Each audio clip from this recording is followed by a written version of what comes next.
another brew day, but I'm not going to bore you with a brew day video because I'm just making the same cream ale that I made last time. Just a few minor tweaks, doing some water treatment, Epsom salts, gypsum, and calcium chloride. And I'm changing the amount of hops. I'm still using lemon drop, but I'm using 1.5 ounces instead of 1 because the IBUs, or the alpha acids I should say, in the hops that I bought at the store for this recipe were lower than the hops before. So I've added an extra ½ ounce to keep those IBUs in the same range. Also, I'm using a different yeast. The previous recipe used Y yeast 1056. This recipe I'm using Imperial yeast A07 flagship. Thought I'd give that a try. So other than that, that's the recipe, that's the brew day today. What I would like to show off are some things that I got in the mail. Not real exciting.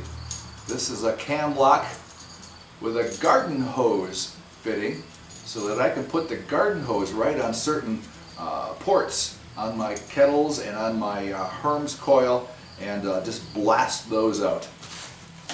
Real cool. Got this from brewhardware.com. They don't have cam lock fittings at my local homebrew store, or else I would have bought it there. Also in the mail, direct from Russia. I'm a collaborator now. This is called the iTap. It's from a company in Russia called Bull. And it fits into your kegerator or keezer just like any faucet. You've got some hardware here. This is your shank.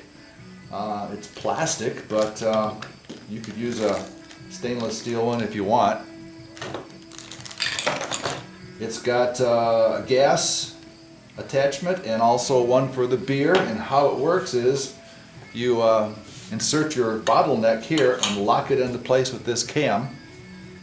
Press the red button to purge with some CO2. Turn the lever down, and here is your flow control. You can adjust the flow of the beer into your bottle with this. And when you're done, lift the tap, close this off, open it up, got your bottle, cap it, and you're done. It costs about the same as a Blickman beer gun. Actually, it costs almost identical to the Blickman beer gun. But the shipping from Russia is a little bit of a bite. So this was $130 total. So yeah, I'm going to try this out. See if this makes filling bottles any easier with my kegerator. Alright, one little additional piece of video to add to this, this whole crap production. My wife and I went on a beercation a couple of weeks ago, which had 3 main goals. To visit my wife's Aunt Betty in Marshall, to visit some breweries whose beers that I really enjoy on that side of the state, since we don't get over there all that often, and 3, just have a beach day or 2 out on Lake Michigan in Holland, Michigan. So of course while we're there, 3 very good cities for breweries in Michigan. You've got Dark Horse and Grand River Brewing in Marshall. We didn't go to Dark Horse because somebody told me they closed their restaurant down. So we went to Grand River. Awesome food, awesome beers. I highly recommend visiting Grand River Brewery in Marshall. Then we hit the road. The next day we went to Kalamazoo on our way to Holland and stopped in, of course, at Bell's Brewery, where I spent $62 on beer to bring home. Imagine that. We were going to go to Hopcat, which is right across the street, but we didn't really plan out our visit at Bell's very well. We ate so much and had so much to drink at Bell's, we thought, no, we better not go to Hopcat because we still have to drive on to Holland. So Hopcat is going to be set aside for another day. In Holland, we of course went to the New Holland brewery for a dinner and a flight of sample flight of beers. Again, very, very good. If you want a nice surprise, try the Dragon's Milk White. It's a white stout. Awesome, awesome beer. Surprised the hell out of me. Then we went to the beach at Holland State Park, and the next morning actually later that evening, we decided to go look for the Saugatuck State Park beach. And if you do that, be prepared to walk. We didn't realize that you have to walk over the dunes to get to the beach from the little parking area. We never did make it to the beach. We did see bear tracks in the trail though, but we never made it to the beach. And while in Saugatuck, a light bulb went off in my head. Saugatuck Brewing, I forgot all about those guys. So when we did our grocery shopping today, I saw a variety pack from Saugatuck Brewing, and I figured, well, since we weren't there to try a sample flight, I'll bring one home.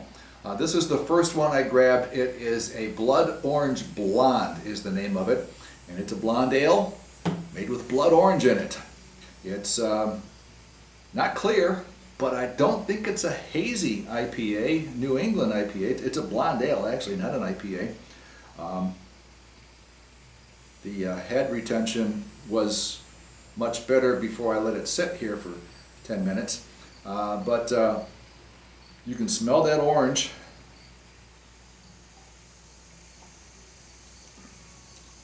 And taste a bit of it too. Nice malt, nice blood orange taste that does come through a bit. It's not very bitter. The IBUs are only 11 and the ABV is 5. Also in the variety pack was Backyard IPA. Again, we just got our groceries home. I picked one. I haven't tried them all yet. So I have not tried Backyard IPA. It's got the Blood Orange Blonde. It's got Bonfire Brown. And the surprise, the box says these 3 beers plus 1 surprise. The surprise was Oval Beach, not cream ale, Oval Beach Blonde, another blonde ale. And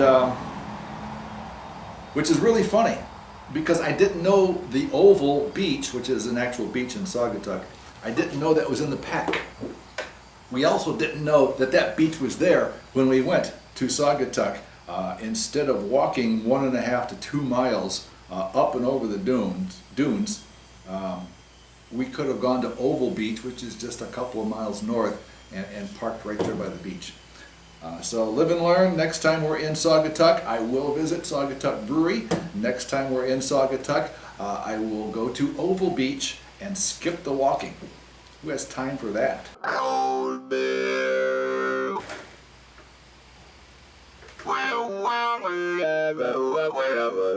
Well,